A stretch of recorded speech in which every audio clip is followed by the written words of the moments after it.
નમસ્કાર દર્શક મિત્રો, કોરોના જગતમાં હાહાકાર મચાવી રહ્યો છે. ભારતમાં પણ એનો કહેર થમવાનું નામ નથી લેતો.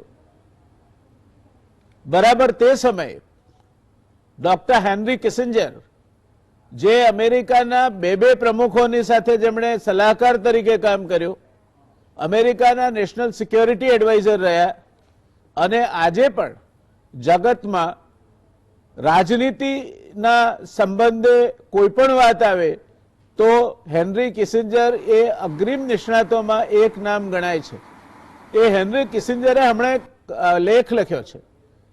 એ લેખનું શીર્ષક છે the world will not be the same again. દુનિયા ફરી કોવિડ-19 બાદ પહેલા જેવી નહીં હોય, એ ઘણી બદલાઈ ચૂકી હશે.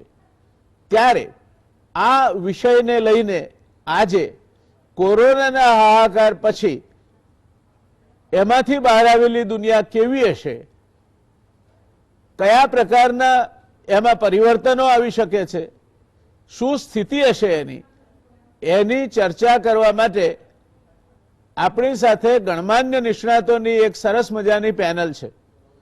મારી સાથે અહીંયા ડોક્ટર કેતનભાઈ ઉપસ્થિત છે સ્ટુડિયોમાં. ગજબના એમના ક્વોલિફિકેશન, એટલે કે એમની અભ્યાસની વાત કરીએ તો એ જાતે પેશેવર ડોક્ટર છે, માઇક્રોબાયોલોજીસ્ટ છે અને ઇન્ડિયન ફોરેન સર્વિસમાં જોડાઈને અનેક જગ્યાએ રાજદૂત તરીકે સેવા પણ આપી ચૂક્યા છે. વિદેશ નીતિ ઉપર મને લાગે છે કે કેતનભાઈથી વધુ સારા નિષ્ણાત આપણને મળી શક્યા ના હોત. આપણી સાથે બેન મહાનુભાવો એવા છે કે જેમણે દેશની સેવા માટે પોતાની કારકિર્દી સમર્પિત કરી અને એમાં ગુજરાતીઓને ગૌરવ થાય એ પ્રકારના ઉચ્ચતમ પદે પહોંચ્યા. એમાંના એક છે કોમોડોર ઉત્પલ વોરા, જે નિવૃત્ત કોમોડોર છે, અને બીજા છે કેદાર ઠાકર, જે નિવૃત્ત એર કોમોડોર છે. યોગાનુયોગ એરફોર્સ અને નેવી બંનેમાં કોમોડોરની એક સરખી ડેઝિગ્નેશન વાળી એક જ આ એક અપવાદ છે કે જ્યાં એક સરખા ડેઝિગ્નેશન વાળી પોસ્ટ એરફોર્સમાં પણ છે અને નેવીમાં પણ છે. સાથે કુલીનભાઈ પટેલ, ગુજરાતીઓને ભાગ્યે જ કુલીનભાઈની ઓળખ આપવાની હોય. કુલીનભાઈએ આફ્રિકન દેશોમાં ભારતના પ્રતિનિધિ તરીકેની કામગીરી બજાવી છે. Gujarat chamber of commerce and ઇન્ડસ્ટ્રીમાં પણ બિન નિવાસી ભારતીયોને લગતી જે કામગીરી થાય છે એમાં કુલીનભાઈનો સિંહ ફાળો છે. આ ચારેય નિષ્ણાતોને આપણે આવકારીએ છીએ અને ચર્ચાની શરૂઆત કરીએ છીએ. કેતનભાઈ, પહેલા હું આપના પાસે આવવા માંગીશ. હેનરી કિસિંજરે કહ્યું કે world will not be the same again. તો કોવિડ-19 આ સંક્રમણ પૂરું થાય પછી આપના મતે આ વિશ્વમાં કયા પ્રકારના ફેરફારો થયા છે? કારણ કે આપણે હવે વિશ્વ સમાજ તરીકે રહીએ છીએ. Technology has brought the world in to your drawing room. એટલે એક પણ દેશ એકબીજાથી સાવ અલગ રહીને કે એકબીજાના સાથે બિલકુલ સંપર્કમાં રહ્યા વગર કે અલિપ્ત રહીને આજની દુનિયામાં જીવી શકતો નથી. ત્યારે હેનરી કિસિંજરના આ સ્ટેટમેન્ટનો, એમની આ વાતનો આપ શું અર્થ કાઢો છો? આમાં ઇન્ટરેસ્ટિંગ છે કે હેનરી કિસિંજર ચાઇના પોલિસીના નિર્માતા કહી શકાય. કે 1971માં કિસિંજર અને નિક્સને ચાઇનાને વર્લ્ડ સ્ટેજ પર લાવ્યા. કિસિંજરનું સ્ટેટમેન્ટ બહુ ઇમ્પોર્ટન્ટ છે કારણ કે કોવિડ પછી આખી દુનિયામાં એક બહુ મોટો ચેન્જ આવશે. આમાં અગત્યની વસ્તુ એ છે કે છેલ્લા 10 દશકામાં મોટાભાગના લોકો એ વિચારતા હતા કે મિડલ ઇસ્ટની વોર થશે અને બીજા દેશોમાં ફેલાશે, કે જેમાં અમેરિકા અને વેસ્ટર્ન કન્ટ્રીઝ એની અંદર ઇન્વોલ્વ રહ્યા.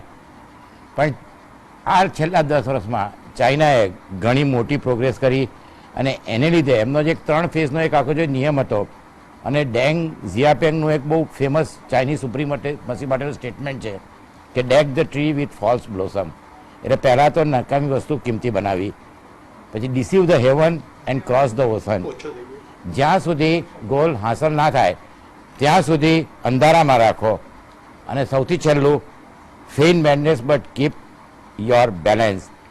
એટલે આ કોવિડ પછી અત્યારે જોઈએ તો કોવિડ સૌથી પહેલાં ચાઇનામાં ફેલાયો, પણ ચાઇનાએ પ્રોડક્શન શરૂ કરી દીધું છે, જ્યારે યુરોપ અને અમેરિકા સ્ટ્રગલ કરી રહ્યા છે.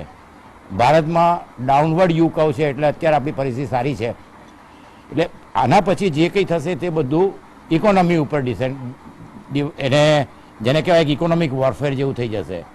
એટલે આ જે પરિસ્થિતિ છે એનું આગળના પરિણામો જોવા માટે એક આખી જે વર્લ્ડની જીઓ પોલિટિકલ ચેન્જ થઈ જશે, કે અમેરિકા, યુરોપ અને બીજા બધા દેશોએ હવે ચાઇનાની સામે અવાજ અને અંધારામાં રાખવા માટેના આરોપો કરવાના શરૂ કર્યા છે. બીજી બાજુ WHO અને બીજા બધા ઓર્ગેનાઇઝેશનોએ હજુ સુધી ચાઇનાની વિરુદ્ધ કશું પણ બોલ્યા નથી, અને એ લોકોએ ઘણા ડોક્યુમેન્ટ આપ્યા છે કે આના વિશેની માહિતી દરેક દેશને આપવામાં આવી હતી, અમેરિકાને આપવામાં આવી હતી, યુરોપને ખબર હતી.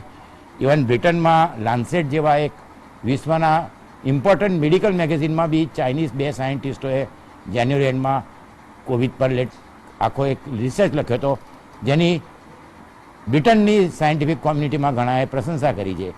એટલે આમાં અત્યારે એવું થશે કે આગળ જતાં હવે બીજા 1 કે 2 મહિનામાં નક્કી થશે કે યુરોપ અને અમેરિકા કેવી રીતે આગળ વધશે, એમાં આપણો શું રોલ રહેશે, અને ચાઇનાની આગળ જતાં ઇકોનોમિક, પોલિટિકલ અને સાયકોલોજીકલ જે એજ છે ટેકનોલોજીકલ, એનું કેવી રીતે આગળ જતાં એ અનફોલ્ડ થશે એના પર બધું નિર્ભર છે. ધન્યવાદ. કુલીનભાઈ, આપ પણ વિદેશ નીતિ સાથે જોડાયેલા રહ્યા છો આપની કારકિર્દી દરમિયાન, તો ભારત અને ચીન એના સંબંધો પૂરતું આપણે મર્યાદિત જો વાત કરીએ તો કોવિડ-19 પછી ભારત અને ચીનના સંબંધો બાબતમાં આપને શું કહેવું છે કે કયા સંબંધોની કઈ દિશામાં આપણે જઈ રહ્યા છીએ?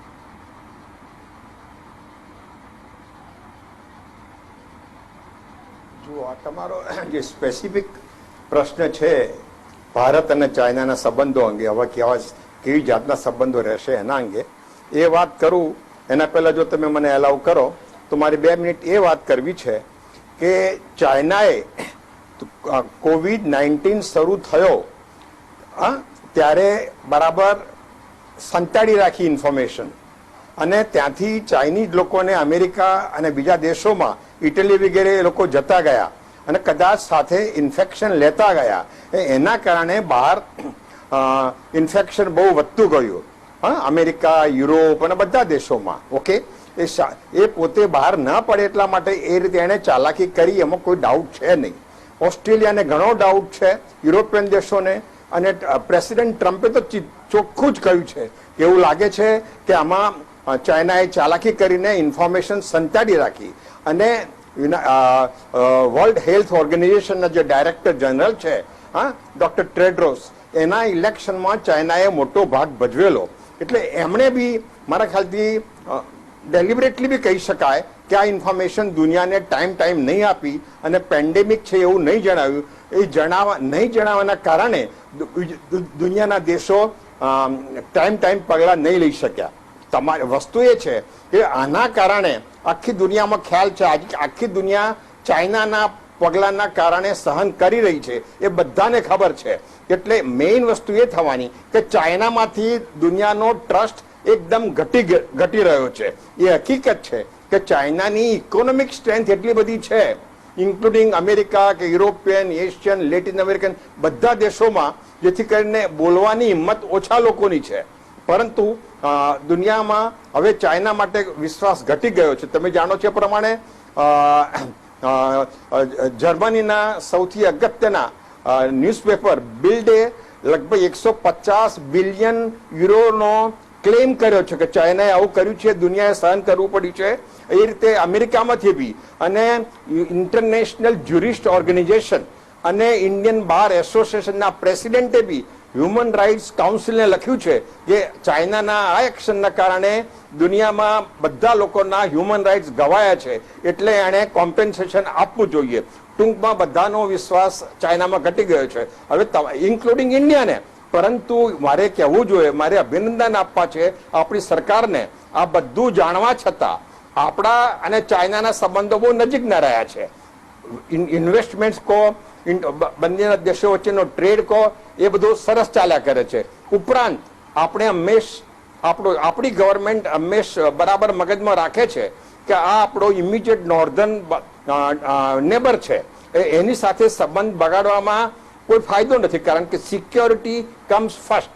એટલે એને આપણે દુશ્મન જાણીએ છીએ કે દુશ્મન છે, તેમ છતાં એને કોઈ આપણે પ્રવોક નહીં કરવો જોઈએ, અને આપણે પ્રવોક નથી કરી રહ્યા. અને તમે જાણો છો, આપણે હમણાં સુધી આ ગઈકાલે અને આજે બી લગભગ 5 એરોપ્લેન ભરીને ત્યાંથી આપણે શું કહેવાય પર્સનલ પ્રોટેક્ટિવ ઇક્વિપમેન્ટ આવી છે. આ બધા સંબંધોને મગજમાં રાખીએ તો મને નથી લાગતું કે ઇન્ડિયા અને ચાઇના વચ્ચે સંબંધો, કારણ કે બંને દેશો જાણે છે, એટલે સંબંધો વધારે બગડે એ જાતનું મને કોઈ એવું કોઈ સંબંધો નહીં બગડે એમ મારું કહેવું છે. ધન્યવાદ કુલીનભાઈ. મારે આપની વાત સાથે બે વાત જોડવી છે.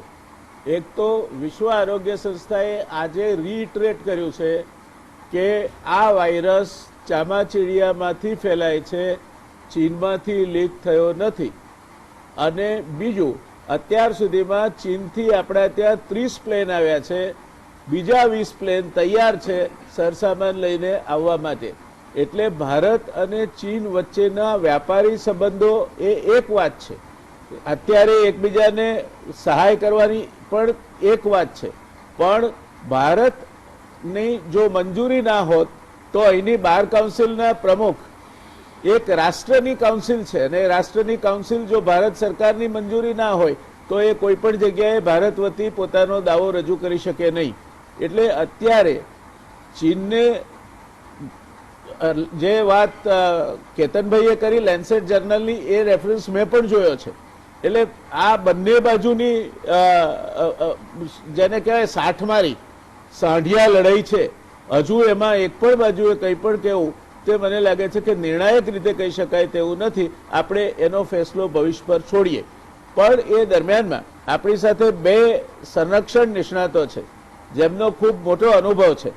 ચીનની પરિસ્થિતિ, ચીનની કામ કરવાની નીતિ રીતિ, અને એક બાજુ આપણી બોર્ડરની વાત કરીએ તો મેકમોહન લાઇન સિવાય આગળ તો ભારત ને ચીન વચ્ચેની કોઈ સીમારેખા જ નથી. તે સંયોગોમાં આવનાર સમયમાં ચીન જો ભારતથી આડોડાઈ કરવા ધારે, અવળચંડાઈ કરવા ધારે, તો સરહદે ભારતની જે પરિસ્થિતિ ઊભી થાય તે કેવી હશે એનું મારે ઉત્પલભાઈ આપની પાસેથી જાણવું છે કે આપનો મત શું છે, કેવી પરિસ્થિતિનું નિર્માણ થાય અને એ દિશામાં આપણે કેટલા સક્ષમ અને કેટલા તૈયાર છીએ કોઈ પણ પ્રકારની ચેલેન્જ ઊભી થાય તો એનો સામનો કરવા માટે. ફર્સ્ટ ઓફ ઓલ મારે તો તમને અને જીએસટીવીને કોંગ્રેચ્યુલેશન્સ કહી અને ગ્રેટિટ્યુડ કહેવું જોઈએ કે આટલા ઇમ્પોર્ટન્ટ વસ્તુ ઉપર તમે આ ડિસ્કશન અત્યારે પ્રી-એમ્પ કરી અને જે આ શેડ્યુલ કર્યું. હવે ચાઇનાને આપણે જો એનાલાઇઝ કરવું હોય તો we cannot divest or divorce ourselves of the geo strategic, geo economic અને geo political realities which are prevailing internationally, regionally અને લોકલી. માટે પહેલા જે બે મહાનુભાવોએ આપણને જે કહ્યું એ વાત બિલકુલ સાચી છે, પણ મારે અહીંયા just a little bit of caution મૂકવું છે કે United States is passing through a election year for presidential election. અને અત્યારે જે જાતના ડેવલપમેન્ટ થઈ રહ્યા છે from the oil front, strategic economy, અને જે રીતે જે corona adviser of president Trump mister Fauci, અને એની સામે જે જાતનું પ્રોબ અત્યારે એનો જે કરવાનો નિર્ણય લેવામાં આવ્યો છે, અને ઓબામા એડમિનિસ્ટ્રેશન દરમિયાન જેમ $3.5 million were assign to National Institute of Health, અને જે રીતે એમની પર આરોપો આવી રહ્યા છે, અને જે ટાઈમિંગ અત્યારે પ્રોબ એનો ઇનિશિયેટ કરવાનો આવ્યો છે, એની પરથી ચાઇના ઉપર કન્ક્લુઝિવલી અને પોઝિટિવલી એવું આપણે સ્ટેટમેન્ટ કરવું કે ચાઇના જ આની અંદર ફસાયેલું છે એ થોડું પ્રીમેચ્યોર રહેશે. અને માટે ઇન્ટરનેશનલ રિલેશન્સની અંદર ભલે ગમે એટલા એક્યુઝેશન્સ, એલિગેશન્સ અને કાઉન્ટર એલિગેશન્સ થાય, પણ in international diplomacy such counter allegations or accusations have actually no meaning whatsoever. We have to accept that fact. માટે જર્મનીએ ભલે $130 million નું બિલ બનાવીને ચાઇનાને આપ્યું હોય, but China is not obliged to pay. And please do not, we have to understand the fact that China and America, they both are superpowers. And particularly China, when they play their international diplomacy for supremacy in international relations, they don't play a short game or a medium game. They are the long players.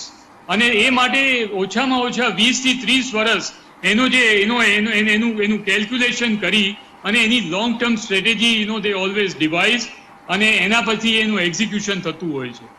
માટે જ્યારે આવા નેશનલિસ્ટિક ફર્વરવાળા leader અમેરિકાની અંદર આવે અને president Trump જ્યારે પોતે જ થોડા દિવસ પહેલા એમણે એવું કહ્યું હતું કે China is doing well on corona front and I support China.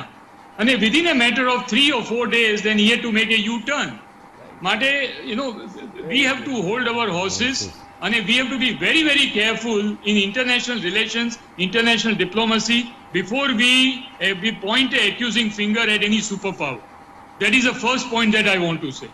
Secondly, તમે જે મને pointed question પૂછ્યો કે between India and China, from the military standpoint of view, what kind of situation can develop?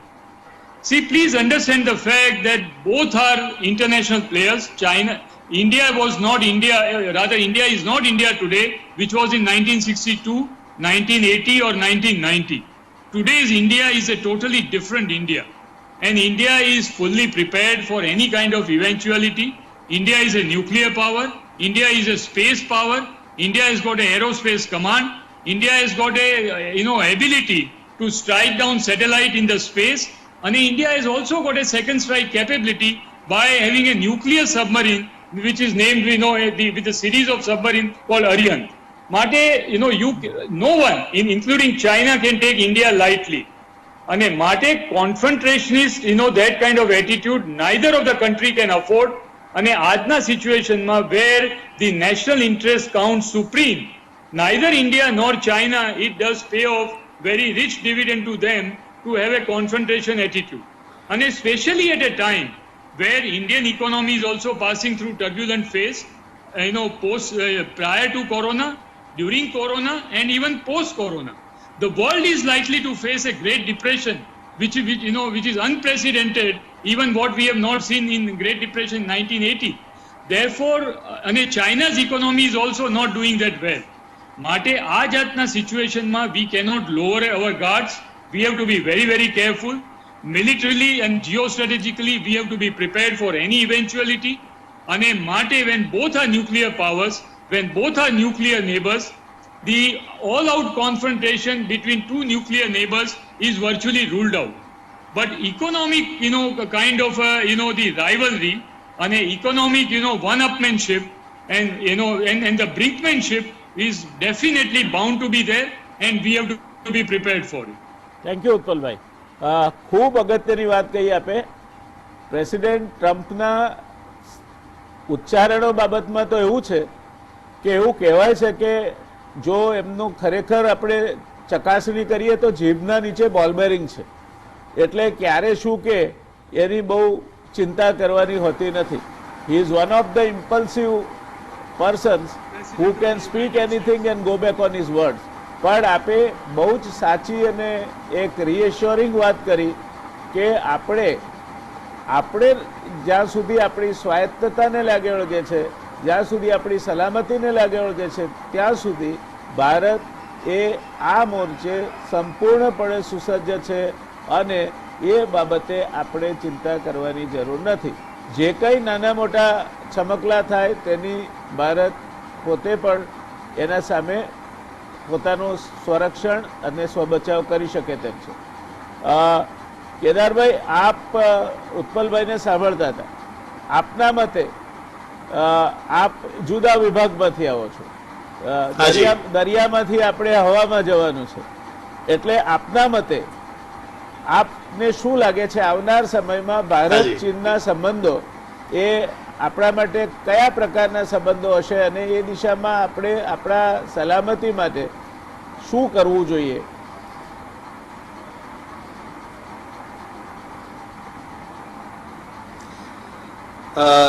પહેલી વાત તો જે આપણે શરૂઆત કરી હેનરી કિસિંજરની વાતથી, that world is not going to be the same again, એ વાત બિલકુલ સાચી છે. મારા મતે realignment is going to take place. Realignment of relations, realignment of diplomatic and international relations. એમાં કોઈ છૂટકો જ નથી. એનું કારણ એ છે કે બધાને ચીનની પ્રવૃત્તિઓ, ચીનની ઇકોનોમી, ચીન જે રીતે દેશ ચલાવે છે એ વિશે કોઈએ અત્યાર સુધી એપ્રિશિએટ કર્યું નથી. Nobody has like the communist country. આજની તારીખમાં ચાઇના જેવો કોમ્યુનિસ્ટ કન્ટ્રી કોઈ બીજો છે જ નહીં. શરૂઆતના વર્ષોમાં રશિયા સપોર્ટ કરેલું એનો, 10 વર્ષ પછી રશિયાએ પણ એનો સાથ છોડી દીધો હતો. પણ આજે બધા દેશો ચાઇના સાથે રિલેશન રાખે છે એનું કારણ શું છે? એનું કારણ છે એનું economic power. Very aggressively it has pursued its economic agenda, અને એને લીધે જે એની ચીપ લેબર છે, ચીપ પ્રોડક્શન છે, માસ પ્રોડક્શન છે, આ જે બધી એની જે એની ક્વોલિટીઝ છે એને લીધે ન ઈચ્છા હોવા છતાં બધા દેશો આટલા વર્ષોથી એની સાથે ઇન્ટરેક્ટ કરી રહ્યા છે, એની સાથે ટ્રેડિંગ કરી રહ્યા છે, અને એને જ લીધે ચાઇના સુપર પાવર બન્યું છે. પણ જે સસ્પિશન હતું બધાને ચાઇના વિશે એ હવે ઘણા ખરા અંતે છતું થયું છે. જો જર્મન ચાન્સલર ખુલ્લી રીતે બોલતા હોય, જો અમેરિકન પ્રેસિડેન્ટ બોલતા હોય, જો બીજા યુરોપિયન નેશન્સ બોલતા હોય, તેની પાછળનું કોઈ કારણ તો હોય જ ને. એટલે એક વખત આ જ્યારે કોરોના ખતમ થશે ત્યારે ચાઇના સાથે બધા ઇન્ટરેક્ટ કરવાનું, ખાસ કરીને ઇકોનોમી અને ટ્રેડની વાત કરીએ તો બને એટલું ઓછું કરી નાખવાના છે. And they have to look for an alternate location, and alternate is readily available in form of India. ઇન્ડિયાનું સ્ટેચર ખૂબ જ સરસ બન્યું છે, ખૂબ જ ઊંચું ગયું છે, અને હમણાં જેમ કોઈએ કહ્યું જે રીતે આપણી સરકાર રિસ્પોન્ડ કરી રહી છે એનાથી આપણું માન વધ્યું છે, એક વિશ્વાસ બેઠો છે લોકોને. Plus they also know that we have the capability. We have the capability for production, we have the capability for setting up industries here. We are an alternate location which is easily available. મારા મતે sorry post corona sorry the world will look at India. Sorry for interruption. Everybody needs to revive. બધાની economy નીચે જવાની જ છે, આપણી પણ જવાની છે. કદાચ આપણી એટલી ખરાબ નહીં હોય જેટલી બીજા દેશોની છે, પણ બધા દેશોએ કેદારભાઈ સોરી કમર કસવી પડશે, કેદારભાઈ સોરી અને ફોર એમાં ઇન્ટરપ્શન. એકબીજાનો સાથ જોશે જ. હલો, અને હલો, એના હલો. માટે મારા હિસાબે બધા ભારત તરફ નજર કેદારભાઈ That is the first આપનો પ્રશ્ન છે તો અને આ જ એક કારણ છે આપનો કે પ્રશ્ન જેને છે. લીધે સાંભળો કેદારભાઈ, કોન્ફ્લિક્ટ ઊભી થવાની કેદારભાઈ please listen to chances me. છે between India and China. Listen to me કેદારભાઈ, please it is going to be more because of economic. Please listen to me કેદારભાઈ, આપનો પ્રશ્ન જુદો છે. અર્થવ્યવસ્થા બાબતમાં આ પેનલે ઘણી વિગતવાર ચર્ચા કરી છે. ભારતમાં ઉદ્યોગો આવશે, ચીનમાંથી સ્થળાંતર થશે, નહીં થાય કેમ ચીનમાંથી આઈફોન વિયેતનામમાં ગયું, કેમ ચીનની ટેક્સટાઇલ ઇન્ડસ્ટ્રી બાંગ્લાદેશમાં જાય છે, આ બધી ચર્ચા કરી છે. આપને મારો પોઇન્ટેડ પ્રશ્ન છે કે આપણા સંબંધો સામરિક દ્રષ્ટિએ, જે આપણી સરહદો ઉપરની જે કંઈ પરિસ્થિતિ છે તેની દ્રષ્ટિએ, એરફોર્સની દ્રષ્ટિએ આપણી સુસજ્જતા શું છે અને ભવિષ્યમાં શું હોવી જોઈએ? પ્લીઝ. Thank you. હું એ તરફ જ આવી રહ્યો હતો. એટલે હું જે વાત હું કરી રહ્યો હતો કે જે ઇકોનોમિક રાઇવલરીની હું જે વાત કરતો હતો અથવા તો ઇકોનોમિક જેલસીની વાત કરી છે, એ જ કારણ બનશે કે જેને લીધે ઇન્ડિયા અને ચાઇના વચ્ચે ટેન્શન વધશે. ટેન્શન વધશે, આપણને ડિસ્ટર્બ કરવા માટે નાના મોટા છમકલાની કોશિશ કરશે, અને એના માટે આપણે સુસજ્જ રહેવું પડશે. જ્યાં સુધી એરફોર્સનો સવાલ છે, છેલ્લા 5 થી 10 વર્ષની અંદર જેટલા આપણા એડવાન્સ લેન્ડિંગ ગ્રાઉન્ડ હતા ઈસ્ટમાં, નોર્થ ઈસ્ટમાં, કે જેને ગ્રાસ સ્ટ્રીપ કહી શકીએ કે અનયુઝડ નાની strip, they all have been made into a full fledged runway. એ બધા જે એડવાન્સ લેન્ડિંગ ગ્રાઉન્ડ હતા એને આપણે full fledged runway Su-30 aeroplane operate કરી શકે એવા સજ્જ કર્યા છે. અને એ ઉપરાંત આપણે મિસાઇલ્સ પણ એ તરફ ગોઠવ્યા છે કે જે રીતે એક રીતે ડેટરન્સ પણ થઈ શકે અને એક રીતે આપણી થોડી તૈયારી પણ થઈ શકે. That is what I wanted to say. બહુ સરસ. આપણને એક વિશ્વાસ મળે છે એનાથી કે આપણા સરહદે જે પ્રકારની તૈયારી ભારતે રાખવી જોઈએ તે તૈયારી ભારતે જરૂરિયાત પ્રમાણેની કરી રાખી છે. અને ફરી જે એક વખતે 1962માં ચીને આપણા ઉપર અડપલું કર્યું હતું તે પ્રકારનું અડપલું કરવાની કોઈ પરિસ્થિતિ ઊભી થાય તેવી શક્યતા નથી. કેતનભાઈ, મારે આપને પૂછવું છે કે એક બાજુ અમેરિકન પ્રેસિડેન્ટ એ પહેલા ચાઇનીઝ વાયરસ કહેતા હતા, કોવિડને he started for some time addressing is at Chinese virus. ચીન છુપાવે છે, ચીન સાચું કહેતા નથી, અમને વુહાન જવા દો, અમે એનો અભ્યાસ કરીએ.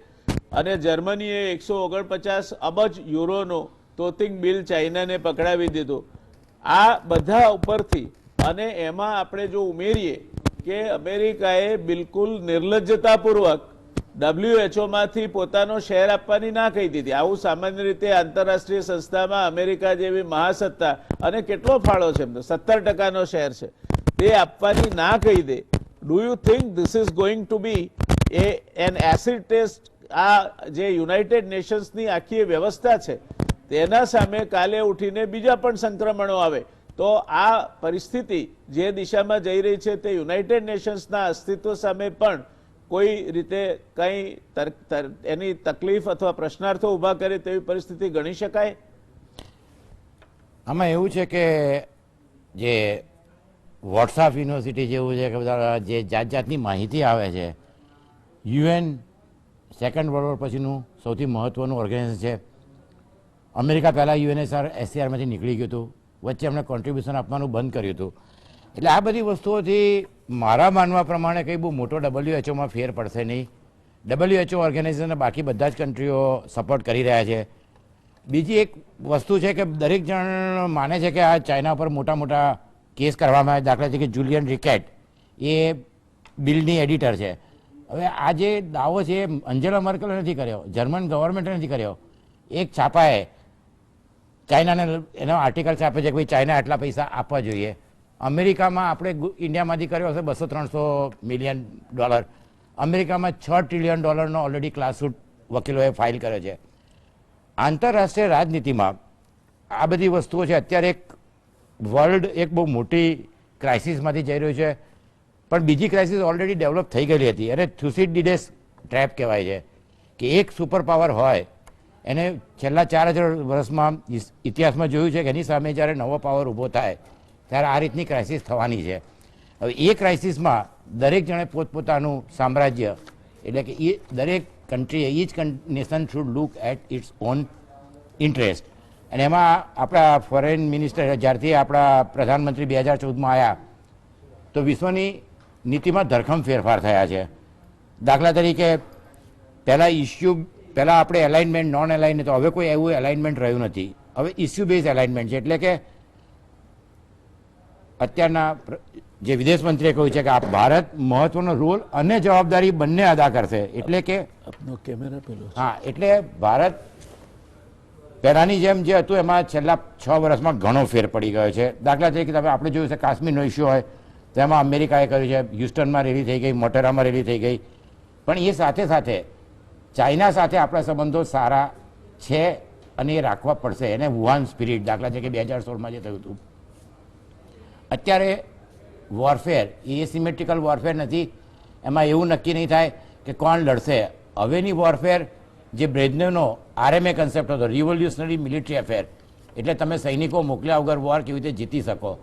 અને એની અંદર ચાઇનાનું ડેવલપમેન્ટ અત્યારે અમેરિકા જેટલું જ સારું છે અને ભારતને એમની સાથે સંબંધો બગાડવાની હમણાં કોઈ જરૂર નથી.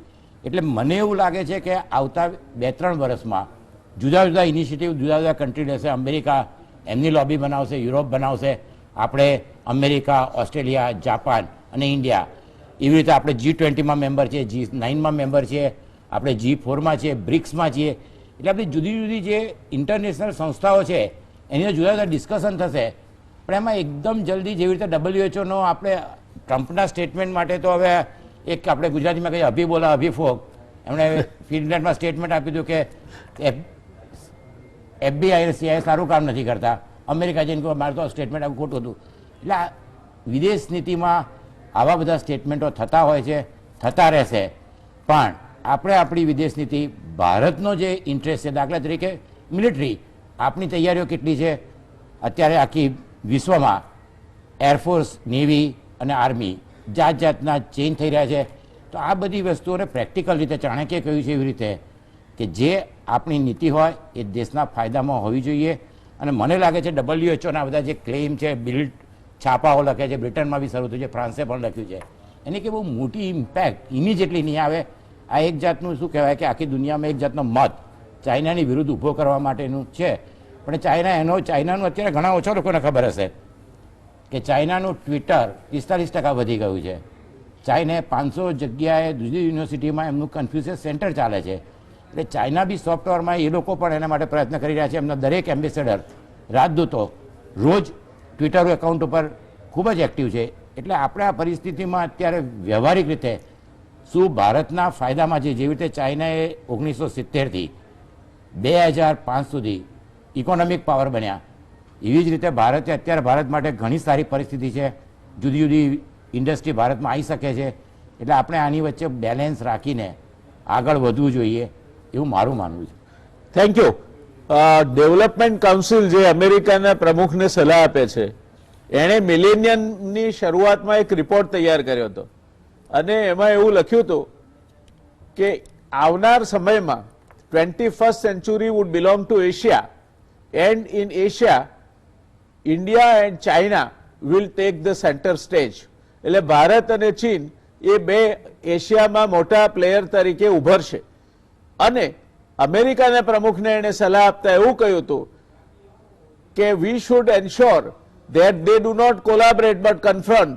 એ બે એકબીજા સાથે સહકારથી ન ચાલે પણ એકબીજાના સામે મંડાયેલા રહે અને should they collaborate, અને જો એ ભેગા થઈ જાય તો it will be in the interest of the United Nations to create a new axis under the leadership of Japan, consisting of Japan, Singapore, Malaysia, so that the rising influence of India and China could be countered. આ કુલીનભાઈ, આ development કાઉન્સિલની અમેરિકાના પ્રમુખને સલાહ હતી કે જો ભારત ને ચીન ભેગા થઈ જાય તો એક નવી એક્સિસ જાપાનના નેતૃત્વ હેઠળ ઊભી કરવી. તો આપને શું લાગે છે આવનાર સમયમાં આ જે શક્યતાઓ છે, જે અમેરિકાના પ્રમુખને સલાહ આપવામાં આવી હતી તે પ્રકારે ભારત અને ચાઇના કોલાબરેટ કરશે, કન્ફ્રન્ટ કરશે, ચીન એકલું પડી જશે? આપ શું શક્યતાઓ જોઈ રહ્યા છો?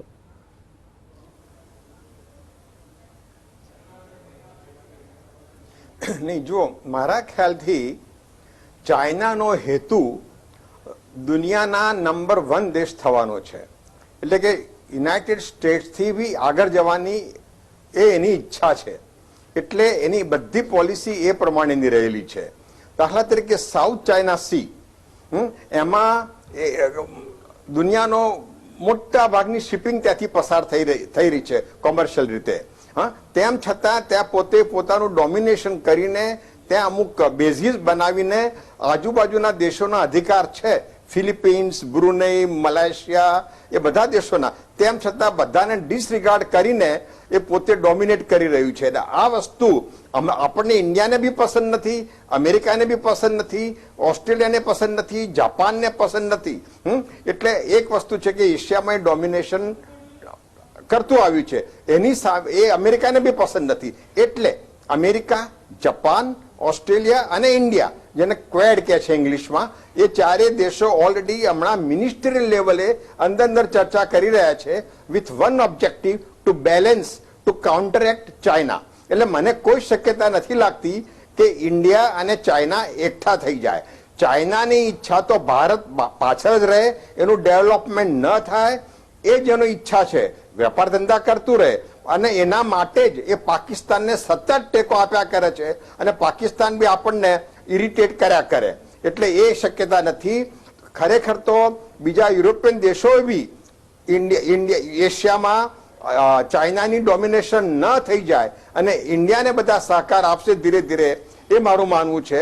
પરંતુ આગળ કહેવામાં આવ્યું કેતનભાઈ દ્વારા કે ઇન્ડિયા એનો ઓબ્જેક્ટિવ એ જ રહેશે કે ચાઇના સાથે યુદ્ધ ન થાય, જેથી કરીને આપણી ડેવલપમેન્ટ પ્રોસેસમાં આગળ વધતા જઈએ, રીચ થતા જઈએ, પોવર્ટી ઘટાડતા જઈએ.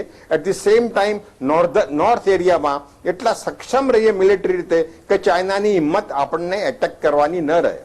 Thank you. ઉત્પલભાઈ,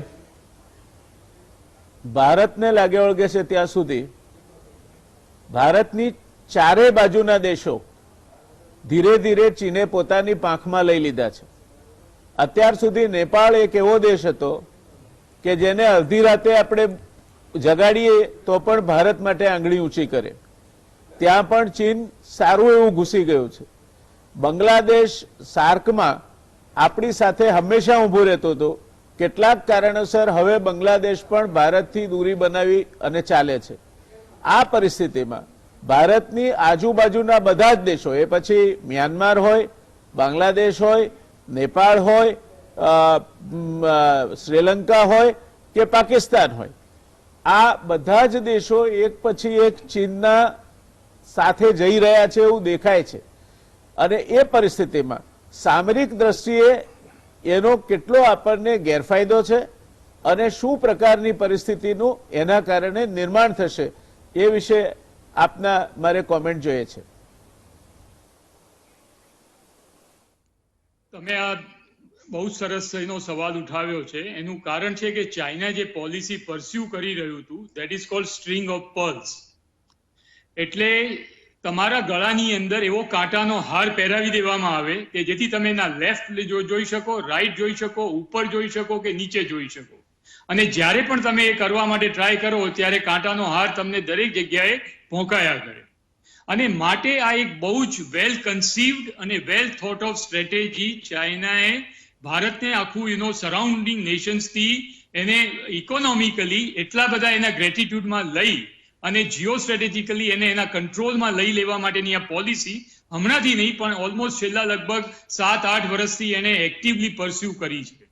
અને એ માટે નેવલ બેઝિસ, એર બેઝિસ અને એ ઉપરાંત strategic locations, oil tanks, oil farms, monitoring devices અને બીજા સેટેલાઇટ મોનિટરિંગ સ્ટેશન્સ અને એ બધું એને એસિસ્ટ કરી અને એને એમ્પાવર કરવા માટે અને પોતાની તરફ લેવા માટે ટ્રાય કર્યો છે.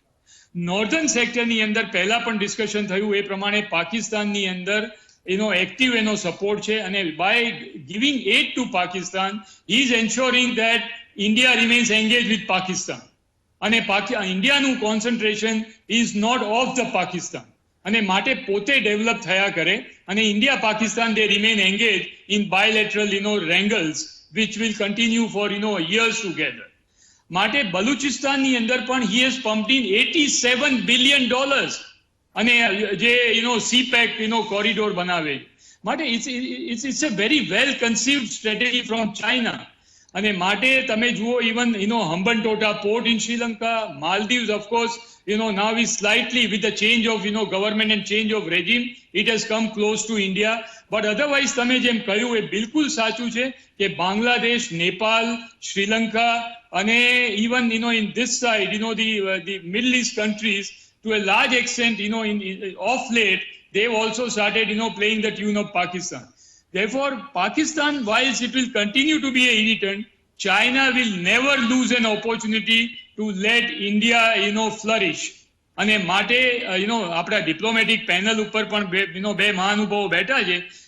they will also agree that you create a situation whereby the war can only be an option where the diplomacy fails, and therefore military in an idealistic term should only be an extension of the diplomatic front. Military cannot survive independently and neither diplomacy can survive independently. They both have to go hand in hand, and therefore the comprehensive national power which comprises of diplomatic power, economic power, military power and industrial power, They all have to work together. And China has been doing this. See what they have done in last 2 years. They have devalued their currency. And after devaluing the currency, they virtually bought off the blue chip shares of all, mega companies or blue chip companies of all over the world, major countries. And therefore, today China willy-nilly has got the economic power. And even Aje Bappore, 4:30 vage, American Petroleum Institute na CEO has given a statement that when the oil prices have crashed and come into negative, America has been put in a very, very precarious situation. Even production expenses and return મળવા જોઈએ, that is not going to be possible.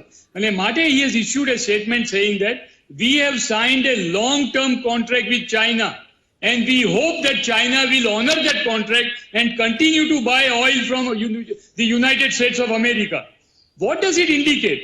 It indicates that we are a globalized world, and we cannot isolate anybody, either economically or otherwise. Timing wise, maybe because of national interest, some kind of, one-upmanship or brinkmanship will continue. But ultimately, we all have to survive together. Gone are the days where you can launch a war at each other. This is not the time of World War I and World War II. There were no nuclear devices that time. There was no nuclear deterrence. If 10,000 deaths, they take place in United States, the entire country, gets jumbled up.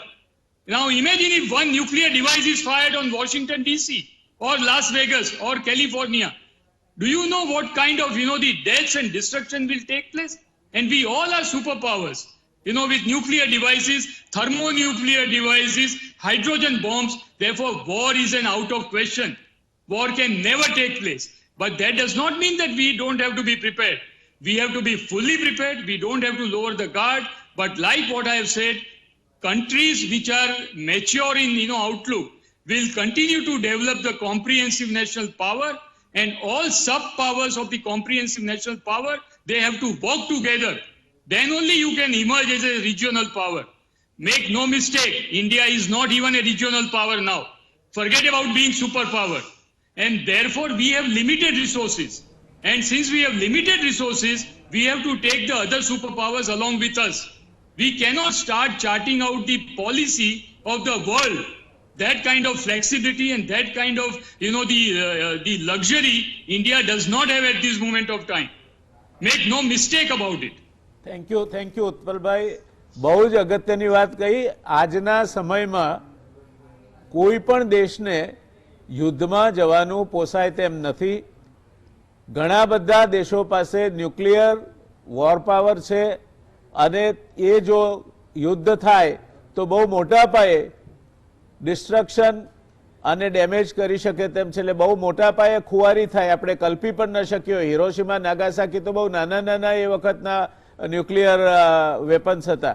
અત્યારે જો એકાદું nuclear weapon Mumbai જેવા શહેર પર પડે તો મરનારાઓની સંખ્યા જ લાખોની થાય, અને ત્યાર પછીની જે તકલીફો થાય એ કલ્પી ન શકાય તેવી હોય. એટલે આજના જમાનામાં વોર એટલે કે યુદ્ધ એ પ્રશ્નનો ઉકેલ ક્યારેય બની શકશે નહીં, એવું એક રિટાયર્ડ સિનિયર નેવલ અધિકારીનું માનવું છે. મને લાગે છે કે એ અત્યંત યોગ્ય વાત એમણે કરી છે. મારે કેદારભાઈ આપની પાસેથી એ જાણવું છે કે બદલાયેલી પરિસ્થિતિમાં અત્યારે ટ્રમ્પને સામે ઇલેક્શન આવે છે. મૂળ તકલીફ આ જે છે તે ટ્રમ્પની એક રાજકારણી તરીકેની છે. એટલે ટ્રમ્પ કંઈક અંશે ગાંગા થયા હોય અને કોઈને પણ દોષારોપણ કરીને પોતે દોષનો ટોપલો કાં તો ચીન પર ઢોળી દે, કાં તો WHO પર ઢોળી દે, અને એમ કરીને જે ગન છે એનું બેરલ બીજી બાજુ ફેરવી નાખવાની ટ્રમ્પની આખી રમત છે એવું લાગે છે. આપનું શું માનવું છે આ બાબતમાં?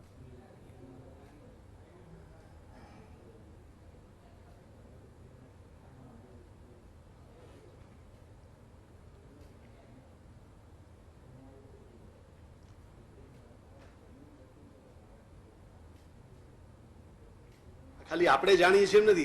That's why nobody is taking him seriously. Everybody is able to see what is the purpose of all these utterances. Okay.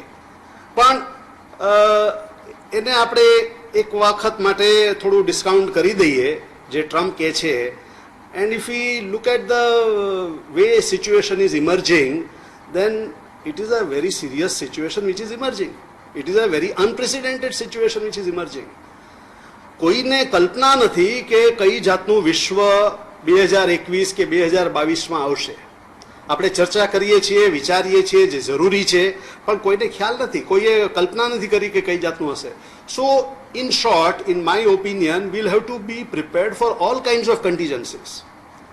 Economically, trade-wise, diplomatically, militarily-wise, industry-wise, we will have to be prepared for all contingencies. અને જેટલું આપણે તૈયાર રહેશું, જેટલું આપણે તૈયારી કરશું, એટલું આપણને આપણી સારી પોઝિશન રહેશે જ્યારે વિશ્વ ફરી એક વખત પોસ્ટ કોરોના સ્થિતિમાં આવી જશે ત્યારે, એવું મારું માનવું છે. કેદારભાઈ, એક નાનો પેટા પ્રશ્ન છે આપના માટે. અમેરિકા તાલિબાન સાથેના જે એના એન્ગેજમેન્ટ છે હાજી, એમાંથી નીકળી જવા માંગે છે અને Trump also is very keen, અને એના માટે થઈને પાકિસ્તાન સાથે થોડાક સમયથી સંબંધો વધારે સારા બને તે દિશામાં પ્રયત્ન કરી રહ્યું છે.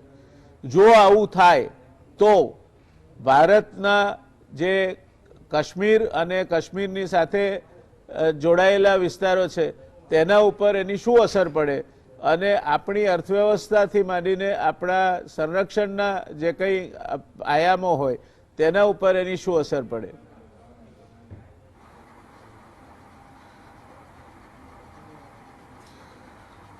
ટ્રમ્પ ઈચ્છે છે કે અફઘાનિસ્તાનમાંથી તાલિબાનથી છેડો ફાડી નાખે, but I think he is the third or fourth president who is attempting it.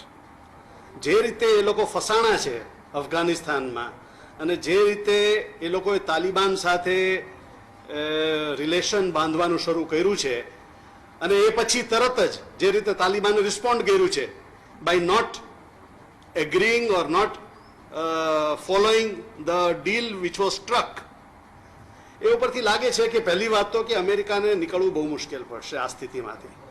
પણ અમુક વખત પછી ગમે એમ કરીને છેડો ફાડે અને ત્યાંથી નીકળી જાય તો તાલિબાનને સંભાળવા માટે આપણે સૌથી પહેલા તો અફઘાનિસ્તાન સાથે સારા સંબંધ રાખવા પડશે.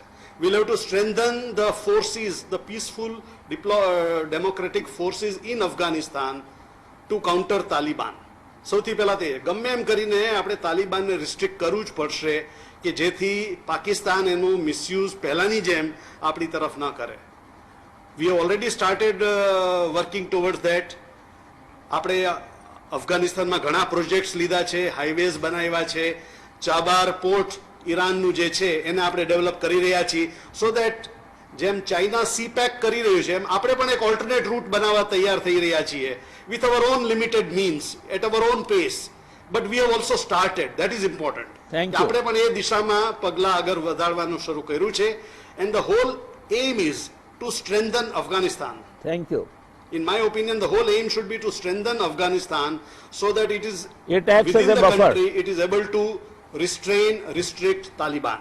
યસ, થેન્ક પણ યુ. જો એ ના થાય અને જો થોડો છૂટો દોર મળશે તો એ માટે આપણે તૈયાર રહેવું જ પડશે, because the only other avenue for them is Kashmir, India. Yes, જે રીતે પાકિસ્તાન મારો ઈશારો એ તરફ જ હતો કેદારભાઈ. આપે બહુ યોગ્ય જવાબ આપ્યો છે. કેતનભાઈ, તમારી પાસે ફરી એકવાર જે અમેરિકા અને યુરોપની અત્યારે જે ચાલ દેખાય છે એ એવી લાગે છે કે વિશ્વ સમુદાયમાં ચીન અલગ પડી જાય અને અમેરિકા અને યુરોપની ધરી એ એક સાથે એના ઉપર હાવી થઈ જાય. આ પરિસ્થિતિમાં શું રશિયા ચીનની સાથે જશે અને આ જે નવી વ્યવસ્થા જેને કહેવાય કે world order of the new coalitions which might take place after COVID-19, તો એમાં ભારત ક્યાં હશે? અત્યારે જે પરિસ્થિતિ ઊભી થઈ છે એમાં ભારત જે વરસાય એવું કરેક્ટ કહ્યું કે આપણે જે સુપર પાવર છીએ કે નથી, પહેલાં તો પ્રેક્ટિકલ એ વસ્તુ છે કે આપણે ક્યાં ઊભા છીએ. ભારતે ઘણી સારી વસ્તુ કરી છે. એટલે ડિપ્લોમસીમાં બે વસ્તુ હોય છે. એક તો સોફ્ટ પાવર. સોફ્ટ પાવર એટલે અત્યારે ભારતના મોટાભાગના જે પ્રોજેક્ટ છે, દાખલા તરીકે ઇન્ટરનેશનલ સોલર એલાયન્સ, તેમાં 121 કન્ટ્રી રહે છે. યોગા, અને આયુષ એ બહુ સારું ઇનિશિયેટિવ છે કે જેને લીધે અત્યારે પહેલીવાર યુએનમાં 177 દેશોએ ભારતને સપોર્ટ કર્યો કે જે અત્યાર સુધી રેકોર્ડ છે. યુરોપમાં પરિસ્થિતિ બહુ જુદી છે. જે લોકો માને છે એવું નથી કે નાટો એલાયન્સમાં અમેરિકાને બધા જ કન્ટ્રી સપોર્ટ કરી રહ્યા છે. ઈસ્ટર્ન યુરોપમાં હંગેરી અને બીજા ઘણા કન્ટ્રી જેમને રશિયા જોડે સોફ્ટ કોર્નર છે. વેસ્ટર્ન યુરોપમાં ઇટાલી એક બહુ મોટું એક્ઝામ્પલ છે કે ત્યાં જે પ્રાઇમ મિનિસ્ટર હતા એ કોમ્યુનિસ્ટ હતા, ફરી ગયા ફરી આવ્યા. તેમણે મોટાભાગની બેન્કો જે 6 માંથી 4 બેન્કોમાં ચાઇનાનો બહુ મોટો સ્ટેક છે, મોટાભાગની ફેશન બ્રાન્ડમાં ચાઇનાનો બહુ મોટો સ્ટેક છે, ટેક્સટાઇલ ઇન્ડસ્ટ્રી ચાઇના કંટ્રોલ કરે છે. એટલે આ ધૂરી જ્યારે બને ત્યારે એમાં ઘણા આ જે જાત જાતના મલ્ટી ફેક્ટોરિયલ એમાં ઘણા ફેક્ટર કામ કરતા હોય છે. આપણા બધા દેશો સાથે સારા સંબંધ છે, પણ ચાઇના અને રશિયાના અત્યારના સંબંધો બહુ જ ઘનિષ્ઠ છે. અમેરિકામાં ઇલેક્શન આવી રહ્યું છે. ટ્રમ્પ તાલિબાનનો જે નેગોશિએશન કર્યા છે એ કરી પણ નાખે. એમણે સિરિયામાંથી બધું છોડી દીધું, તો અફઘાનિસ્તાનમાં છોડી દે કે નવાઈ જેવું ના લાગવું જોઈએ. એટલે આ પરિસ્થિતિમાં ભારતે અત્યારે બધા જ ભારતના સંબંધો યુરોપ સાથે સારા છે, ભારતના સંબંધો અમેરિકા જોડે સારા છે, લેટિન અમેરિકા જોડે ઘણા સારા છે. એટલે આપણી જે એક ઇમેજ છે soft power with lot of potential, કે આપણા પોટેન્શિયલ ઘણા સારા છે. હવે એ પોટેન્શિયલ આપણે ડેવલપ કરી શકીએ, વિદેશ નીતિ પ્રેક્ટિકલ રાખીએ તો ભારત માટે આ એક બહુ મોટી તક છે. પણ ધૂરી એકદમ જે લોકો માનતા હોય છે કે 1 કે 2 વર્ષમાં એક ઇન્સિડન્ટથી થશે, ફર્સ્ટ વર્લ્ડ વોર કે સેકન્ડ વર્લ્ડ વોર આપણે જોઈએ, જુદા જુદા કન્ટ્રીઓએ જુદી જુદી રીતે પોતપોતાના જે જર્મની સાથે હતા એ ફરી થોડા બધા ચેન્જ થયા. એવી રીતે અત્યારે યુરોપમાં પણ ટ્રમ્પની કેટલીક નાટોની પોલિસીને લીધે એ લોકો એટલા બધા ખુશ નથી. વર્લ્ડમાં અત્યારે ઘણા સ્ટ્રોંગ લીડર છે. ટ્રમ્પ છે, એન્જેલા માર્કેલ છે, પુટિન છે, ઝી છે અને નરેન્દ્રભાઈ છે. પણ એની અંદર સૌથી મોટો પ્રોબ્લેમ એ છે કે એન્જેલા માર્કેલને પણ કોઈ એવું, એને રશિયા સાથે ઘણા સારા સંબંધ છે. બહુ ઓછા લોકોને ખબર હશે કે ઈસ્ટર્ન યુરોપમાંથી આવેલા હતા. એ જ વખતે પુટિન બી કેજીબીમાં ઈસ્ટર્ન યુરોપમાં હતા. એને જર્મન સારવાળો છે, એકદમ પ્રેગ્મેટિક પ્રેક્ટિકલ નેતા છે. ઝી અને ચાઇના અને રશિયાના સંબંધો ઘણા સારા છે. ઇકોનોમિકલી રશિયા અત્યારે બેક સીટમાં છે અને ચાઇના એની આગળ છે. એટલે અત્યારે જે ધ્રુવી બની રહી છે રશિયા ચાઇના, અમેરિકા યુરોપ, પણ યુરોપના બધા દેશો એટલા બધા સંતોષીને હંગેરી છે, પોલેન્ડ છે, તે બધા અત્યારે મોટેભાગે કોમ્યુનિસ્ટ લાઇન પર જઈ રહ્યા છે. એટલે આજે ધૂરી બને એમાં ભારત માટે સૌથી સારું એ છે કે બધા દેશો સાથે આપણે સારા સંબંધ છે. અત્યારે આપણે કોઈ જોડે અલાઈન નથી. આપણને જ્યાં ઇકોનોમિક ફાયદો થાય, સૌથી મોટું વસ્તુ એક ચાણક્યનું મેં કાલે કહ્યું હતું કે સર્વગુણમ કાંચનમ આશ્રયતે, તમારી પાસે કેટલો ઇકોનોમિક પાવર છે. જર્મની અને જાપાન સિક્યુરિટી કાઉન્સિલ એમને મળે કે ના મળે પણ એ સુપર પાવર છે.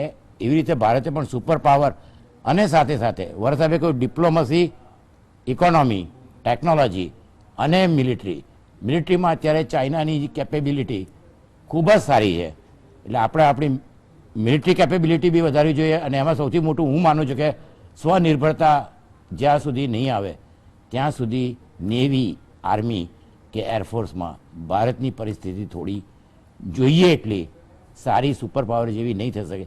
એટલે અત્યારે આપણે તો પ્રેક્ટિકલ બધી જ આંખો ખુલ્લી રાખીને જે લાભ મળી શકે એ કરવો જોઈએ. પણ જુદા જુદા ફેક્શન, જુદી ધૂરી, અંતે ચાઇનાનો એક્સપોર્ટ ઘણો સારો છે, અમેરિકા કરતાં પણ મેન્યુફેક્ચરિંગમાં આગળ છે. અત્યારે ચાઇનાનું મેન્યુફેક્ચરિંગ કેપેબિલિટી અમેરિકા, જર્મની અને જાપાન જેટલી છે. એટલે આપણે યુરોપમાંથી, અમેરિકામાંથી ટેકનોલોજી આવે, ઇવન ચાઇનામાંથી પણ થોડું ઘણું આવે તો ઇકોનોમિક સુપર પાવર બનવાનો પ્રયત્ન કરી અને પછી આગળ મિલિટરી સુપર પાવર બનવું જોઈએ. તો જ ભારતને માટે એક જે સુપર પાવર બનવાની પોસિબિલિટી છે એ રહેશે. થેન્ક યુ કેતનભાઈ. ઘણી બધી બાબતે હજુ આપણે માત્ર સપાટીને સ્પર્શ્યા છીએ. કોવિડ-19 એ આજની સમસ્યા છે, કદાચ આવતીકાલની હશે, પણ ટૂંક સમયમાં એ પૂરી થવાની છે. પણ બાકીની જે